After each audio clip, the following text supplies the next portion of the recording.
tidak mungkin dalam sinagog baca dalam bahasa Yunani. Gideon mengambil ajimatnya, ya, berupa bulan sabit. Aku telah menyatakan namamu kepada orang yang telah engkau berikan kepadaku dari dunia ini. Mereka adalah milikmu. Engkau telah memberikan mereka kepadaku, dan mereka telah memelihara firmanmu. Premis tentang nama Yahweh itu nggak bisa disebut, ya. Kita sudah bahas itu.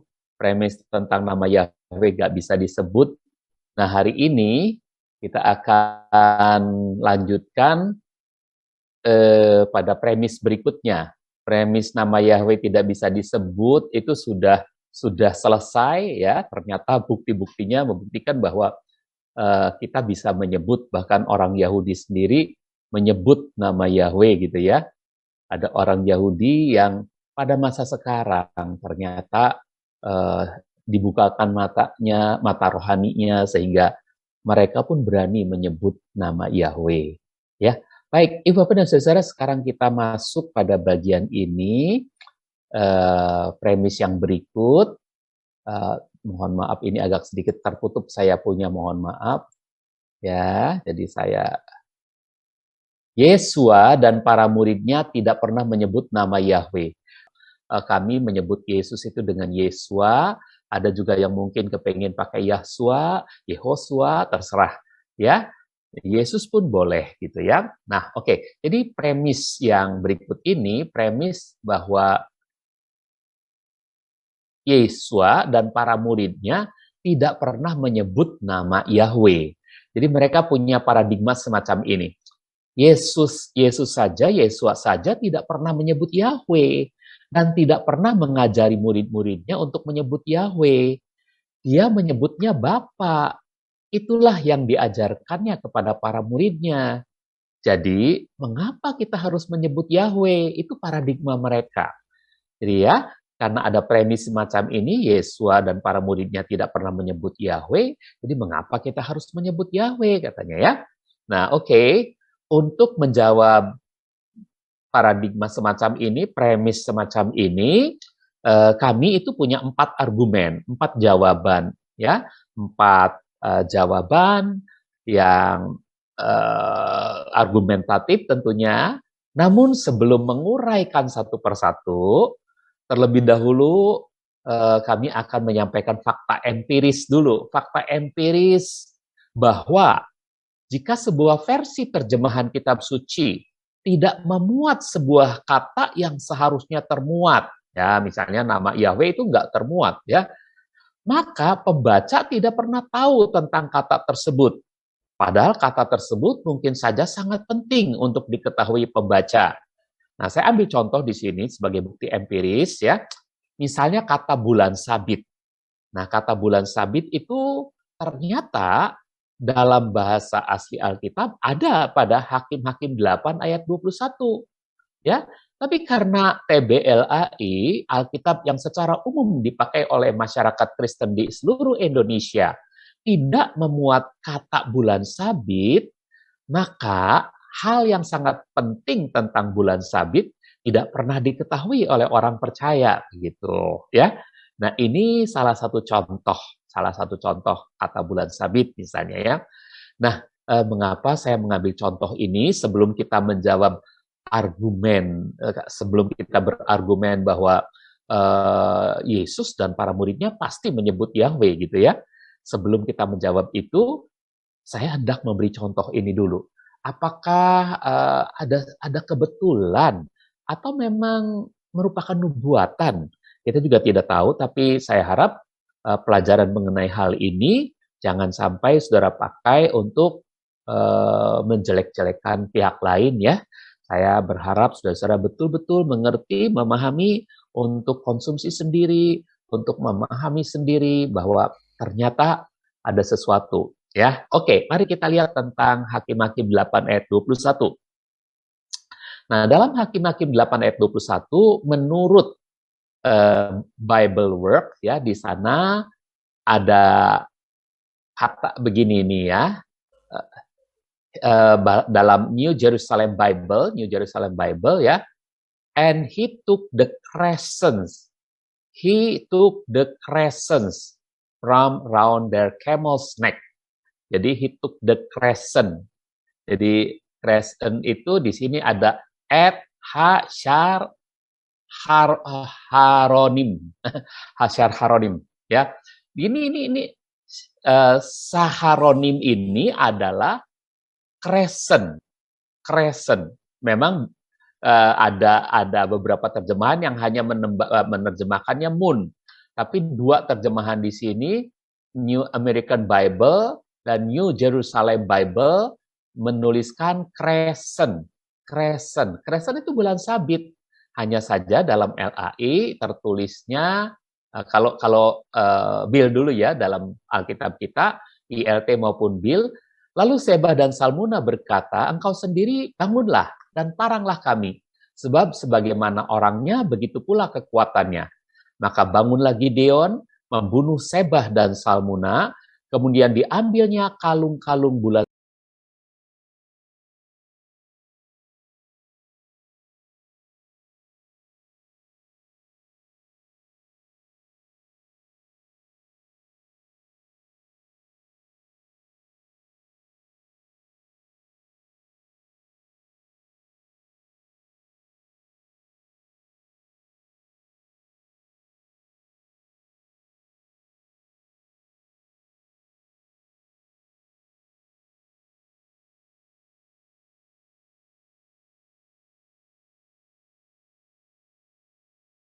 bulan-bulanan, terjemahkannya bukan bulan sabit ya.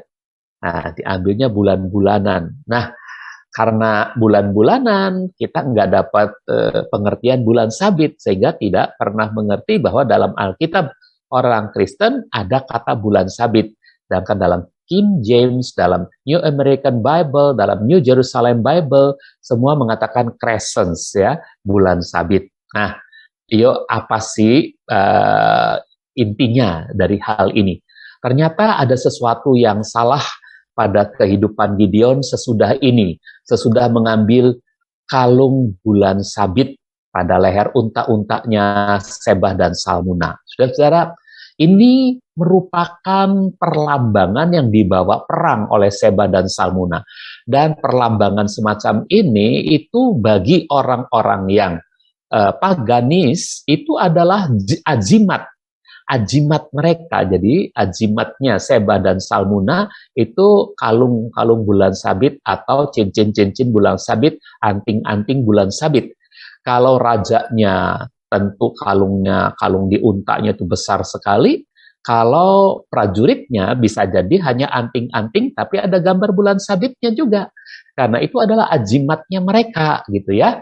Nah, lalu apa yang terjadi sih pada Gideon, saudara-saudara? Gideon adalah seorang pahlawan, pemenang, tapi pada akhir hayatnya, bukan akhir hayatnya, setelah akhir hayatnya, keturunannya sangat menyedihkan sekali. Apa yang terjadi, saudara-saudara? Coba kita bandingkan dengan Hakim-Hakim 8 ayat 24. Nah, Hakim-Hakim 8 ayat 24 ini dalam bahasa Bill dikatakan, Gideon berkata kepada mereka, satu permohonan saja ingin kuajukan kepadamu, hendaklah kamu masing-masing memberikan anting-anting dari jarahanmu, sebab musuh mereka itu orang Ismail, mereka mengenakan anting-anting emas. Oke, nah, saudara, Gideon yang baru saja mengalahkan Seba dan Salmuna, raja-raja Midian adalah Ismail, kaum Ismail, orang Ismail, ya. Baru saja orang Ismail itu dikalahkan oleh Gideon, saudara-saudara. Gideon mengambil ajimatnya, ya, berupa bulan sabit. Dan kalau sang pahlawan mengambil, maka prajurit-prajuritnya Gideon pun menjarah anting-anting emas, betul, tapi bentuknya pasti sama seperti apa yang dipakai oleh rajanya, ya. Pasti ajimatnya itu adalah bentuknya bulan sabit juga gitu ya. Oke, nah katakanlah mungkin tidak, tapi satu saja yang berbentuk bulan sabit, yaitu kalung di unta-untanya Seba dan Salmuna. Oke, katakanlah anting-anting ini tidak berbentuk bulan sabit. Lalu apa yang terjadi? Ketika anting-anting ini semua dikumpulkan, Dan ketika barang jarahan Gideon juga ikut dikumpulkan, pasti kalung bulan sabit itu cukup berat, ya, dari emas. Dan dicampur dengan anting-anting ini, sudah dikumpulkan, dijadikan satu, dilebur, dibuat apa? Dibuat efod. Efod itu untuk apa?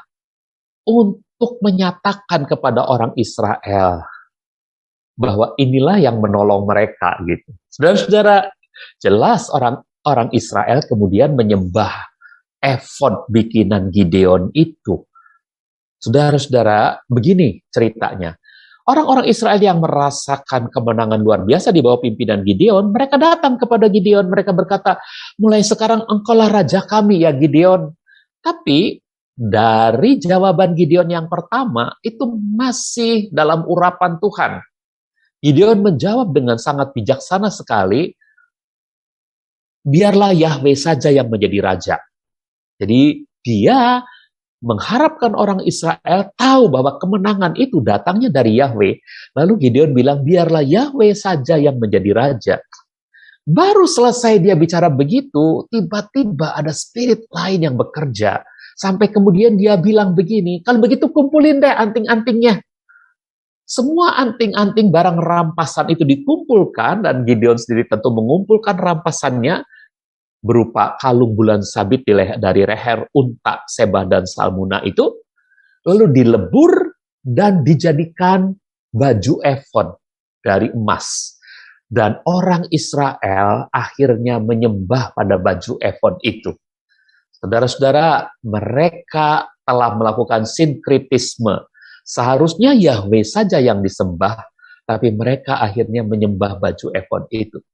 Dan kerusakan penyembahan ini dampaknya apa, saudara-saudaraku? Dampaknya kemudian keluarga Gideon yang ada 75 anak-anaknya itu dibantai habis oleh anak dari selirnya Abimelek. Nah, inilah kepedihan, kesedihan yang luar biasa. Nah, harusnya tidak boleh terjadi karena ada ajimat dari orang Ismail, yaitu bulan sabit. Saudara. Nah, tentu saudara-saudara mengingat ya, kalau bicara Ismail, memang ada banyak penelitian. Yuk sekarang setelah tahu sekilas mengapa kalau kata bulan sabit dalam Alkitab itu dihilangkan, mungkin hal yang penting tentang bulan sabit kita nggak pernah nangkep gitu ya. Tapi kalau ada di situ dan menyebabkan kehancuran keluarganya Gideon, maka kita harus mengerti bahwa penyembahan kepada sesuatu yang udah diolah, bulan sabitnya mungkin dianggapnya bukan Lucifer lagi, tapi ini udah masuk ke ranah baju efod yang ada di tempat kudus dipakai oleh imam besar gitu ya. Tetap saja itu adalah bagian dari bulan sabit yang dimodifikasi. Jadi baju efod yang penting disembah. Itulah tujuan Lucifer, yang penting disembah gitu. Nah, saudara-saudara ngerti maksud saya ya? Oke, nah saudara-saudara, yuk sekarang kita kembali kepada laptop kita. Yesus dan para muridnya tidak pernah menyebut nama Yahweh. Argumen yang pertamanya apa? Argumentasi pertama dibangun di atas paradigma yang salah. Bahwa Yesus ketika berada dalam sinagoga di Nazaret, membaca Yesaya 61 ayat 1 dari Septuaginta. Para dosen saya dulu juga mengatakan begitu. Waktu saya belajar S1, dia mengatakan bahwa Yesus di dalam sinagoga, dia membaca Septuaginta. Jadi apa yang tertulis dalam Lukas 4 ayat 18, ya, coba kita baca dulu Lukas 4 ayat 18. Lukas 4 ayat 18, ya, dalam yang literal itu tertulis begini, The Spirit of the Lord is upon me, because He did anoint me to proclaim good news to the poor, send me to heal the broken heart, to proclaim to captives deliverance, and to blind receiving of sight, to send away the bruises with deliverance. Nah, jadi lihat ada Spirit of the Lord, ya, padahal dalam bahasa aslinya Ruah Adonai Yahweh. Lukas 4 ayat 18 dibaca oleh Lukas 4 ayat 18 mencatat tentang Yesua pada waktu membaca gulungan di dalam sinagoga di Nazaret. Yesus itu berkata begini, the Spirit, tapi dia nggak nyebut of the Lord tentunya, karena dia pasti pakai bahasa Ibrani ngomongnya. Lalu yang dikutip itu dari mana? Kutipan dari mana, yang dibaca itu dari mana? Dari Yesaya 61 ayat 1. Nah, Yesaya 61 ayat 1. Pasti Yesuanya bacanya yang ini. Ruah Adonai Yahweh Elai. Nah, jadi Yaan. Elai Yaan. Jadi ini yang dibaca oleh Yesua. Jadi Yesua tidak membaca yang bahasa Inggris ini. Yesua pasti membacanya yang ini. Yesua juga tidak membaca yang bahasa Yunani. Septuaginta tidak, dia membacanya yang bahasa Ibrani ini. Ini Tanaknya, ini kitab perjanjian lama orang-orang Yahudi ya. Yesaya 61 ayat 1. Ruah Adonai Yahweh alai ayaan. Oke, nah coba alayaan. Ini yang terbaca oleh Yesua kalau kita terjemahkan ke dalam bahasa ILT atau BIL, Roh Yahweh ada padaku karena dia telah mengurapi aku untuk memberitakan Injil kepada orang miskin. Dia telah mengutus aku untuk menyembuhkan orang-orang yang patah hati, untuk memberitakan pembebasan bagi para tawanan, untuk memulihkan penglihatan bagi orang-orang buta, untuk membebaskan orang-orang yang tertindas.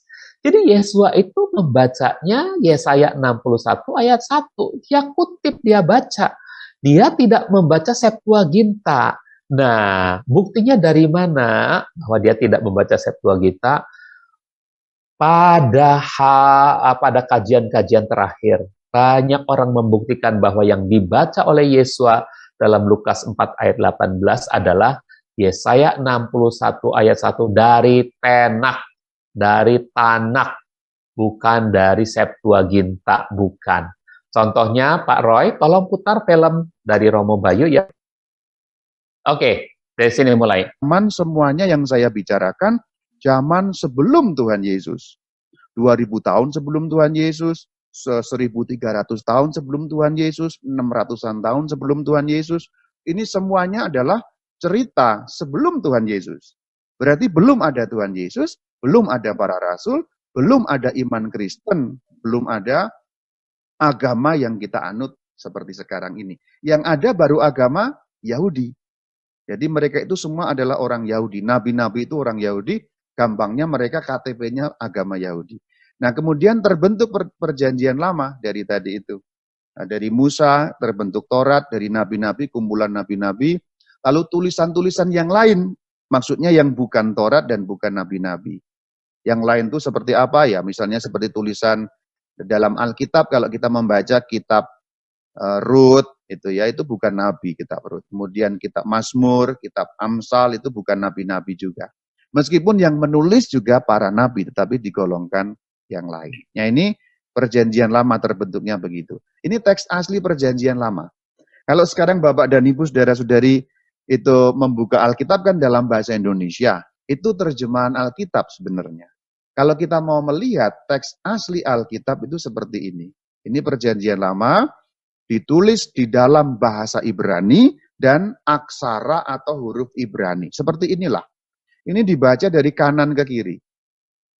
Jadi punya kemiripan dengan bahasa Arab yang juga menulis dari kanan ke kiri. Jadi Bapak dan Ibu kalau membaca, ini harus dari kanan ke kiri, mirip dengan bahasa Arab atau sebaliknya. Bahasa Arab mirip dengan bahasa Ibrani. Sangat wajar karena itu wilayah Timur Tengah. Pada umumnya, bahasa dan tulisan Timur Tengah ditulis dari kanan ke kiri.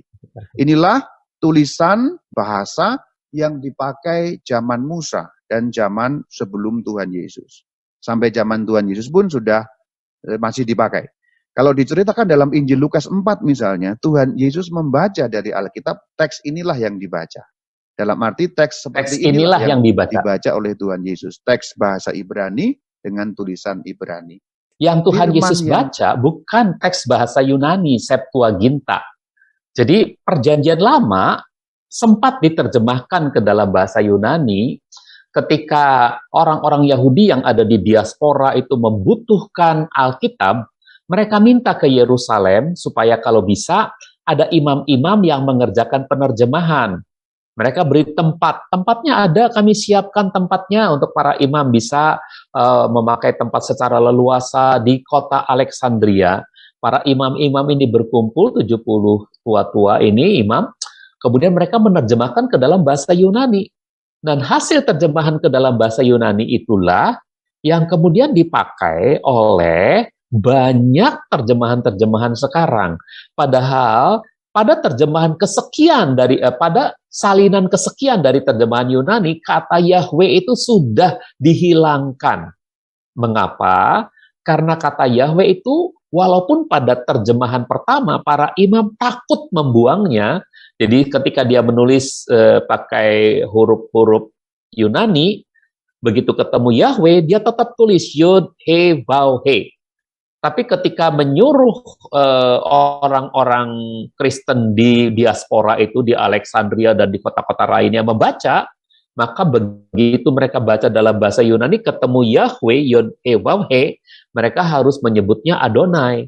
Nah, ketika mereka harus menyebut Adonai, berulang kali menyebut Adonai, baca bahasa Yunani, ketemu itu sebutnya Adonai. Kok aneh ya, ini bacanya bahasa Yunani, ketemu kata Yahweh dibaca Adonai, sedangkan kata Adonai itu dalam bahasa Yunani ada maknanya, yaitu kurios. Jadi waktu mereka membaca lama-lama Adonai, mereka tanya sama mungkin tua-tua udah meninggal, udah pulang, seberapa puluh tahun atau ratus tahun kemudian, para penyalin-penyalin selanjutnya mengatakannya, udah kalau mau dibaca kurios, baca aja kurios. Lama-lama, saudara-saudaraku, mereka nggak usah tulis Yud He Waw He lagi, tulis kurios aja langsung, supaya semuanya bahasa Yunani. Jadi yang Tuhan Yesus baca dalam cerita Lukas 4 ayat 18 itu adalah kitab Nabi Yesaya dalam bahasa Ibrani yang pasti ada nama Yahweh di dalamnya, saudara-saudara. Oke ya, sangat jelas ya, Bapak dan saudara, jelas ya. Jadi tadi lupa di menit 09.00 supaya jangan terlalu lama. Oke, itu argumentasi yang pertama.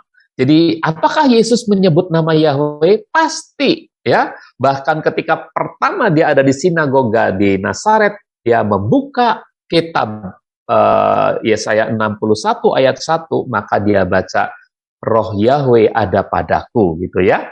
Kemudian argumentasi yang kedua, Yesua memberitahukan nama Yahweh kepada saudara-saudaranya. Itu tertulis dalam Ibrani 2 ayat 12. Coba kita baca. Dia berkata, aku akan memberitahukan namamu kepada saudara-saudaraku. Aku akan memuji-muji engkau di tengah-tengah jemaat. Nah, dia ini siapa? Ini Yesua, ya. Aku akan memberitahukan namamu. Yesua sedang bicara dengan Bapa, ya. Aku akan memberitahukan namamu kepada saudara-saudaraku. Siapa saudara-saudaranya Yesua? Mereka adalah orang-orang percaya. Roma 8 ayat 29, ya. Baik para murid maupun setiap orang yang percaya kepada Yesua, mereka adalah saudara-saudaranya Yesua. Roma 8 ayat 29, coba kita baca. Sebab mereka yang dia kenal sebelumnya, mereka juga dia tetapkan sebelumnya untuk menjadi serupa dengan gambar putranya. Sehingga putranya itu menjadi yang sulung di antara banyak saudara.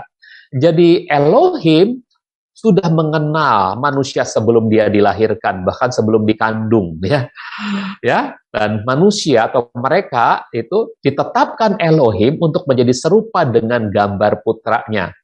Jadi ada beberapa yang menyambut penetapan ini, ya, sehingga putranya itu, sehingga Yahweh Ben ini menjadi yang sulung di antara banyak saudara. Yesua menjadi yang sulung di antara banyak saudara. Jadi para muridnya itu adalah saudara dan saudaranya Yesua, dan saudara dan saya juga saudaranya Yesua. Ibrani 2 ayat 11-nya mengatakan apa? Ibrani 2 ayat 11-nya. Sebab baik dia yang menguduskan maupun mereka yang dikuduskan, semuanya berasal dari satu. Itulah sebabnya dia tidak malu menyebut mereka saudara. Bangga nggak saudara-saudara yang mengikuti PA malam hari ini bahwa saudara disebut saudara, brother and sisters oleh Yeshua HaMashiach. Aduh, saudara-saudaraku, ya, kita harusnya bangga karena Yeshua tidak malu untuk menyebut kita sebagai saudara. Amin. Nah, jadi ini dimulai dengan para muridnya, Yohanes 17 ayat 6, ya. Yohanes 17 ayat 6. Aku telah menyatakan namamu kepada orang yang telah engkau berikan kepadaku dari dunia ini. Mereka adalah milikmu. Engkau telah memberikan mereka kepadaku, dan mereka telah memelihara firman-Mu. Coba perhatikan kalimatnya di sini. Aku telah menyatakan namamu kepada orang yang telah engkau berikan kepadaku. Yesua dapat murid.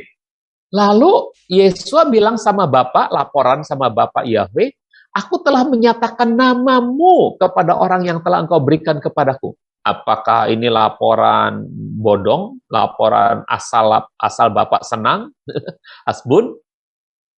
Halo?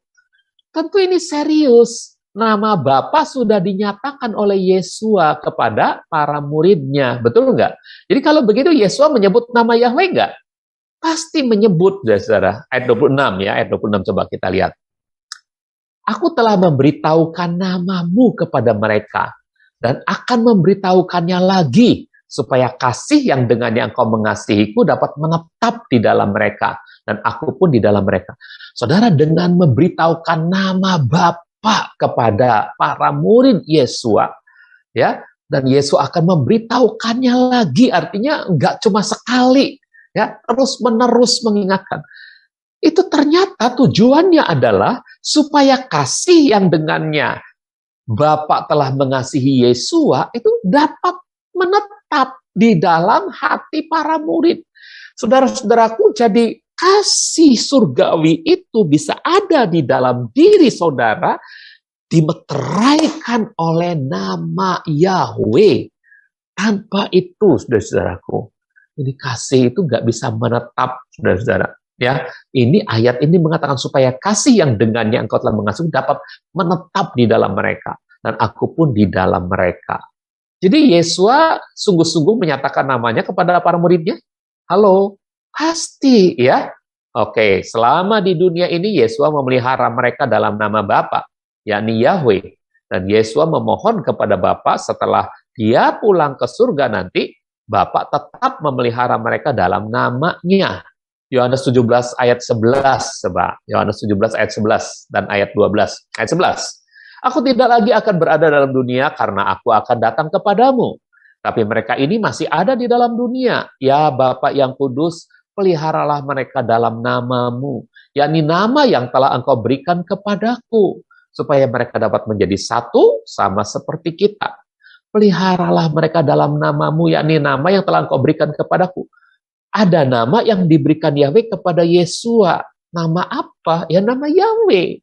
Waktu Yesua ya dilahirkan, lalu mama papanya memberi nama Yesua, itu karena Bapak Yahweh memberitahu malaikat Gabriel, tolong kirimkan pesan ini kepada Yusuf dan Maria. Kalau nanti Maria melahirkan, biar dia disebut Yahweh-Sua. Jadi ada nama Yahweh di dalamnya. Yahweh-Sua itu dalam bahasa Ibrani pada zaman Yesua dilahirkan adalah Yesua.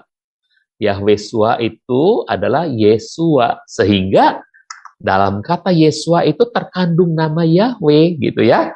Dan murid-murid dipelihara dalam nama Yahweh. Ayat 12-nya. Ketika aku dalam dunia bersama mereka, aku senantiasa memelihara mereka dalam namamu. Jadi dalam nama itu kuasanya sangat besar. Dalam nama Yahweh itu kuasanya sangat besar sekali. yakni nama yang telah engkau berikan kepadaku. Aku telah menjaga dan tidak seorang pun di antara mereka binasa, kecuali anak kebinasaan itu, agar yang tertulis dalam kitab suci dapat digenapi. Jadi dalam nama ini, kehidupan kita dan jaminan kita terjaga sempurna dalam nama Yahweh itu. Ya, oke. Nah, saudara, yuk kita lanjutkan lagi. Masih lanjutan premis Yesus tidak pernah menyebut Yahweh. Coba sekarang argumen yang ketiga ya. Tadi argumen yang pertama adalah Apa, saudara ingat nggak? Ah, Yesua tidak membaca Septuaginta ya di sinagoga di Nazaret, tapi yang dia baca adalah Yesaya 61 ayat 1 dari Tenak. Oke? Dan argumentasi yang kedua, Yesua sudah memberitahukan nama Yahweh kepada para muridnya. Jelas itu bukan bohong-bohongan. Laporan kepada Bapa adalah yang sesungguhnya. Dan yang ketiga, argumen ketiga tentang bahasa cakapan Yesua. Bahasa cakapan Tuhan Yesua dengan para muridnya pada masa itu. Ternyata beberapa bukti menunjukkan bahwa itu bukan bahasa Yunani. Ada banyak dosen Alkitab mengatakan bahwa Yesua bercakap-cakap dengan para muridnya dalam bahasa Yunani. Salah, ya. Tadi Romo Bayu juga mengatakan, ya, bahwa bahasa itu tentunya adalah bahasa Ibrani, walaupun Ibraninya terpengaruh Aramaik. Buktinya apa? Buktinya dengan susah payah orang bikin film The Passion of the Christ, ternyata bahasa cakapannya zaman Tuhan Yesua adalah bahasa Ibrani Aramaik. Pak, dalam film itu dikatakan bahasa Aramaik, Pak. Ya, kata film, kata science itu bahasa Aramaik, tapi kata Alkitab itu bahasa Ibrani. Pertanyaan saya, pada waktu Yesus berkata membaca Alkitab di sinagoga, apakah di Nazaret, apakah dia membaca dalam bahasa Yunani atau dalam bahasa Ibrani? Alkitab dalam bahasa Ibrani atau Alkitab bahasa Yunani? Tentu saja bahasa Ibrani. Tidak mungkin dalam sinagog baca dalam bahasa Yunani atau yang diterjemahkan. Tidak mungkin karena tidak boleh. Satu, ada banyak alasan. Tapi tidak boleh karena bahasa Ibrani adalah bahasa suci. Tuhan menciptakan dunia dengan bahasa Ibrani. Lalu, jadi kenapa kok sains sama Alkitab beda? Nah, sebetulnya itu bahasa Ibrani dalam pengakuan orang Ibrani, tapi orang Aram karena mereka punya kekuatan sebagai penjajah budaya, bukan penjajah secara fisik ya, penjajah budaya, mereka bilang itu bahasa kami, itu bahasa Aramaik gitu. Jadi para ahli hanya memikirkan siapa yang berkuasa gitu ya, secara budaya. Jadi mereka menyebutnya bahasa Aram. Tapi Alkitab mengatakan itu bahasa Ibrani. Mau bukti? Ayo kita lihat buktinya ya. Yohanes 19 ayat 17. Kita baca. Yohanes ini nggak usah ditonton deh ya. Yuk, Yohanes 19 ayat 17. Yohanes 19 ayat 17. Dengan memikul salibnya, dia keluar menuju tempat yang disebut tempat tengkorak, yang dalam bahasa Ibrani disebut Golgota. Orang Aram bilang, ini bahasa kami. Orang Ibrani bilang, tidak, ini bahasa kami. Nah, sama, kata opat. Orang Sunda bilang, itu bahasa kami. Orang Batak bilang, itu bahasa kami. Gitu ya. Betul nggak, Pak? Nah, saudara-saudara berebutan. Bahasa siapa tuh? Ya, bahasa mereka berdua. Ibrani, Aramaik. Gitu ya. Oke? Bahasa Ibrani, Aramaik. Mau bukti lagi? Kisah 26 ayat 14. Tuhan Yesus menyapa Paulus pakai bahasa apa nih? Kisah 26 ayat 14. Ketika kami semua rebah ke tanah, ini Saulus dan kawan-kawannya rebah ke tanah, aku mendengar suara yang berbicara kepadaku dalam bahasa Ibrani. Saul, Saul, mengapa engkau menganiaya aku? Tongkat yang runcing sukar kau tendang. Saul, Saul, mengapa engkau menganiaya aku? Itu terdengarnya oleh Saulus dalam bahasa apa? Dalam bahasa Ibrani. Ini Alkitab bilangnya dalam bahasa Ibrani. Coba saudara baca ETBLAI juga sama dalam bahasa Ibrani. Ya, oke. Jelas, saudara? Jadi Alkitab bilang bahasa Ibrani. Sains bilang bahasa Aram. Lalu kita ambil jalan tengah deh. Oke, bahasa Ibrani yang terpengaruh Aramaik. Oke? Nah, karenanya ketika Yesua dan para muridnya atau para rasul mengutip ayat-ayat perjanjian lama yang memuat nama Yahweh, pastilah Yesua dan para muridnya atau para rasul itu menyebut nama Yahweh. Sebab Yesua dan para muridnya atau para rasul bukanlah orang-orang yang mau tunduk pada tekanan dan aturan yang salah dari orang-orang Farisi. para ahli Torah dan imam-imam Yahudi. Kalau mereka bilang, jangan nyebut nama itu. Kamu kalau menyebut nama itu, kamu berdosa, misalnya gitu ya. Tapi Yesua pasti nggak mau tunduk sama aturan yang salah ya dari para ahli Torah dan imam-imam Yahudi. Coba bayangkan ya keteguhannya Yesua dan para murid. Yohanes 10 ayat 32. Yesua menjawab mereka, aku telah menunjukkan kepadamu banyak perbuatan yang baik yang berasal dari Bapakku. Karena perbuatan yang manakah maka kamu hendak merajam aku. Lihat, Yesua begitu kukuh, nggak gampang dipengaruhi oleh aturan yang salah dari orang-orang Ibrani, orang-orang Farisi, para ahli Torah, imam-imam Yahudi. Ya, Kisah 4 ayat 19, bagaimana dengan para murid? Dalam bahasa Bill tadi dalam Yesus menjawab mereka, aku telah menunjukkan kepadamu banyak perbuatan yang baik yang berasal dari Bapakku. Ada perbuatan ya. Sekarang Kisah 4 ayat 19. Tetapi Petrus dan Yohanes menanggapi mereka dengan berkata, putuskanlah oleh kalian. Apakah benar di hadapan Elohim bila kami lebih mendengarkan kalian daripada mendengarkan Elohim? Dan lihat keteguhan hati para murid, mereka nggak mungkin bisa ditekan untuk ikutin aturan yang salah dari orang-orang Farisi dan para ahli Torah, imam-imam Yahudi yang mengatakan nggak boleh menyebut Yahweh. Kalau mereka sedang mengutip kitab suci, pas ada nama Yahweh, pasti mereka suarakan itu. Nah, ini argumen yang ketiga ya, tentang bahasa cakapan Tuhan Yesus pada waktu itu, yaitu bahasa Ibrani. Lalu argumen yang argumen keempat sebagai bukti dalam Hebrew New Testament, jelas bahwa kutipan ayat-ayat PL yang mengandung nama Yahweh, pastilah diucapkan oleh Yesua. Juga oleh para murid, para rasul, mereka pun pasti menyebut Yahweh. Contohnya, Yesua, kapan dia menyebut Yahweh? Coba contoh aja ya. Dalam Matius 22 ayat 37, Yesua sedang mengutip Ulangan 6 ayat yang kelima. Apa bunyinya? Matius 22 ayat 37 itu, kalau dalam bahasa yang literal seperti ini ya, atau dalam bahasa King James, Jesus said unto him, thou shalt love the Lord thy God with all thy heart and with all thy soul and with all thy mind. Nah, ya, jadi Yesus berkata kepadanya, kasihilah. Nah, ini dalam bahasa King James sudah diterjemahkan menurut Septuaginta jadi Lord, gitu ya. Kurios, Tuhanmu. Padahal dalam bahasa Hebrew New Testament, Perjanjian Baru bahasa Ibrani, katanya ini hasil terjemahan, Pak, dari bahasa Yunani. Iya, oke, hasil terjemahan, oke. Tapi kenapa kok di sininya Yahweh menulisnya, ya? Jadi begini, Wayomer Yesua Elai, wa ahabta et Yahweh Eloheika. Kasihilah Yahweh Elohimmu. Yahweh, saudara-saudara. Dan ini adalah kutipan. Kutipan itu harus sama. Ahabta et Yahweh Eloheika. Ya bekol lebabka ubekol nafseka ubekol maodeka. Nah, ya coba sama apa enggak dalam ulangannya? Ulangan 6 ayat yang kelima. Ya. Ahabta et Yahweh Eloheika.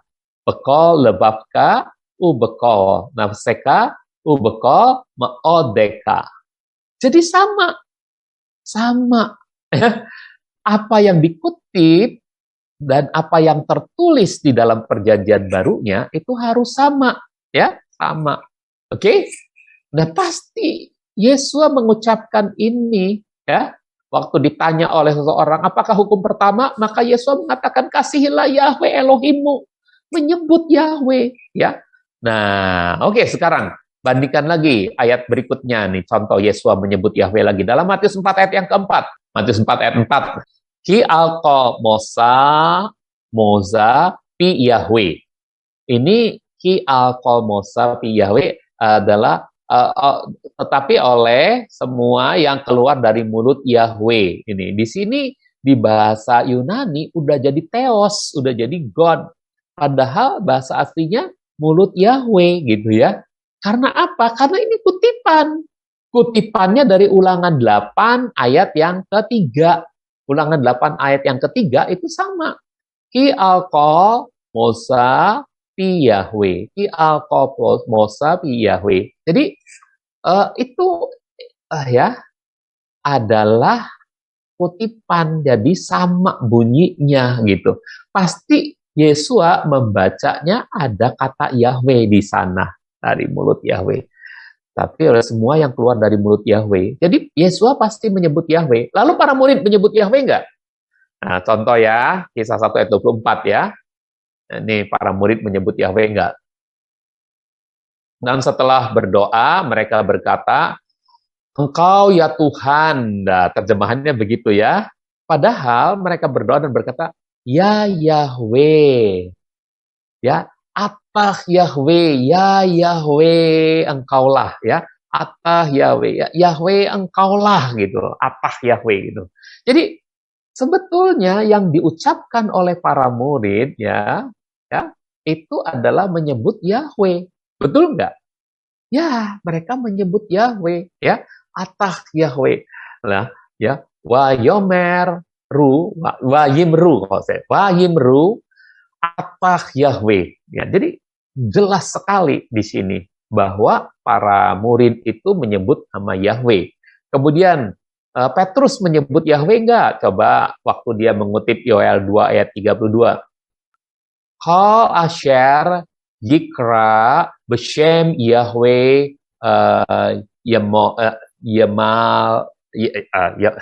yomlet, sorry. Kol asher yikra beshem Yahweh yomlet. Semua ini dulu hayatah ya akan terjadi semua yang berseru kepada nama Yahweh akan diselamatkan. Yimlet.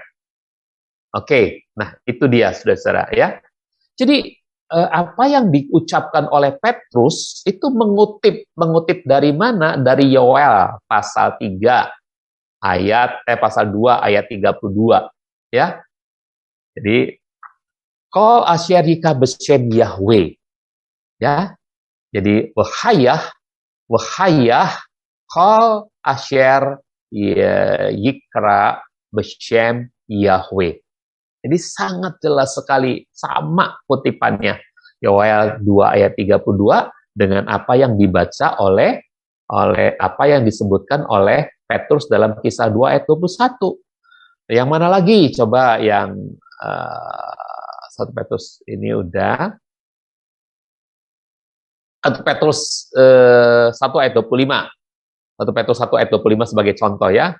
Jadi nggak usah dilihat dari bahasa aslinya, namun di sini pasti surat Petrus itu menyebut nama Yahweh. Namun firman Yahweh tinggal tetap sepanjang masa, dan inilah firman yang diberitakan kepada kamu. Stefanus nyebut Yahweh nggak dalam Kisah 7 ayat 31? Ketika Musa melihatnya, ia merasa kagum akan penglihatan itu, dan ketika ia mendekat, ini Stefanus lagi ceritain Musa loh ya, jadi berarti dia yang ngomong nih, Stefanus yang ngomong. Dan ketika Musa mendekat untuk mengamati, datanglah suara Yahweh kepadanya. Ini yang ngomongnya Stefanus, lagi cerita tentang Musa gitu. Lalu Paulus menyebut Yahweh nggak? Kisah 13 ayat 10. Dan berkata, hai orang yang penuh tipu daya, licik, penjahat, dan pembenci kebenaran, tidakkah engkau mau berhenti menyerongkan jalan Yahweh yang lurus itu? Jadi Paulus menyebut Yahweh. Ya, coba di mana lagi? Roma 9 ayat 29. Paulus menyebut Yahweh enggak? Sebagaimana yang telah dikatakan Yesaya sebelumnya, jika Yahweh Sebaot tidak menyisakan keturunan bagi kita, maka kita telah dijadikan seperti Sodom dan disamakan seperti Gomora. Jadi Paulus dalam surat Roma pasal 9:29 menyebut nama Yahweh. Ya, 1 Korintus, coba dalam 1 Korintus 3 ayat 20. 1 Korintus 3 ayat 20. Dan lagi Yahweh mengetahui segala pikiran orang berhikmat dan semuanya itu sia-sia. Jadi Paulus menyebut nama Yahweh. Yakobus menyebut nama Yahweh enggak? Coba. Yakobus 4 ayat 10. Rendahkanlah dirimu di hadapan Yahweh. Yakobus menyebut nama Yahweh. Ya, Yudas dalam kitab Yudas 1 ayat 9. Padahal Mikael, penghulu malaikat, ketika bertengkar karena berselisih dengan iblis mengenai mayat Musa, ia tidak berani menghakimi dengan hujatan, tapi berkata, kiranya Yahweh menghardik engkau. Jadi Yudas menyebut nama Yahweh. Yohanes nyebut Yahweh enggak? Coba Yohanes 12 ayat 13. Mengambil dahan-dahan pohon palem, lalu pergi menyambut dia dengan berseru, Hosana, diberkatilah dia yang datang dalam nama Yahweh, Raja Israel. Jadi Yohanes pasti menyebut nama Yahweh. Dalam Wahyu 4 ayat 8. Keempat makhluk hidup itu masing-masing memiliki 6 sayap di tubuhnya, di sekelilingnya, di dalam tubuhnya penuh dengan mata. Siang dan malam mereka tidak henti-hentinya berkata, Kudus, kudus, kuduslah Yahweh Elohim penguasa semesta, yang telah ada, yang ada, dan yang akan datang. Jadi jelas Yohanes juga menyebut Yahweh. Semua murid-murid menyebut Yahweh. Oke. Dan pelajaran yang akan datang adalah premis ke-6 ya. Sekarang sudah habis. Tadi mungkin agak lama dengan bulan bintang. Baik, Om. Terima kasih. Oke. Terima kasih, Om. Ya.